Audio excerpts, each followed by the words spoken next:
A computer manufacturer backed by content creators? Oh boy. I mean, tons of content creators have made some incredibly profitable and legitimate companies over the past few years, but this one could be different, right? Going off of first impressions, their website isn't the best we've seen, but it's definitely not the worst. It kinda just looks like a decent Shopify template. And it all looks like some pretty standard stuff, until you make it to their creator program. Yes, it's not the most revolutionary idea, but it's a good way for Starforge to get its name out there, and the creators get some commission in return. Where things start to get a little weird is a virtually hidden reviews page. We aren't saying these reviews are fake, but it looks very curated, and there are two main reasons why. For one, you have constant reviews just about every day for months. Then it just stops for 3 months straight. And having almost 500 reviews and not having a single one with 1 or 2 stars just isn't realistic. We're not accusing them of anything, but something definitely doesn't look right. In total, they have 10 computers. But when you account for the one that is currently sold out, and the fact that none of these computers are customizable, there's not too much to choose from. This isn't necessarily a bad thing, but can I at least add some storage? And while we're on the topic of clarity, Starforge is one of the only companies that lists the exact specs of their computers, while some other companies choose to be less specific because the parts of their computers can vary based on availability. And best of all, they don't hide behind a $100 build fee.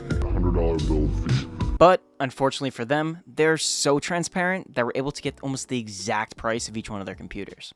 Then, we can compare them to not only other pre-built manufacturers, but to the price of building it yourself. When comparing their Ryzen 2 Ultra computer to a similar system built by their competitor iBuyPower, they were really close in price.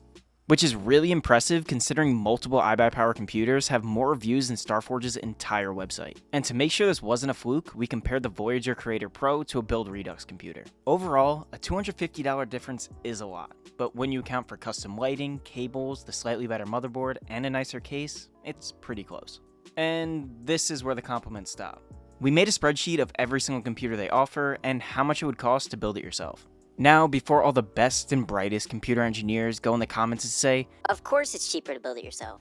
No shit it is. But when you look at a computer like the Voyager Creator Pro, you could literally buy your friend a brand new Barbie Jeep to drive over to your house to build a computer for you and still save money. We obviously don't know their exact profit margins, but we're pretty sure they're getting these parts cheaper than we can. Actually, during the making of this video, they changed their entire website and removed a few of their limited edition PCs, some of which were extremely overpriced. But they seem to actually be moving in the right direction now.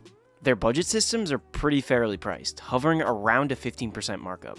And they're pretty well optimized. Yeah, there are a couple minor tweaks that could be made, but nothing crazy.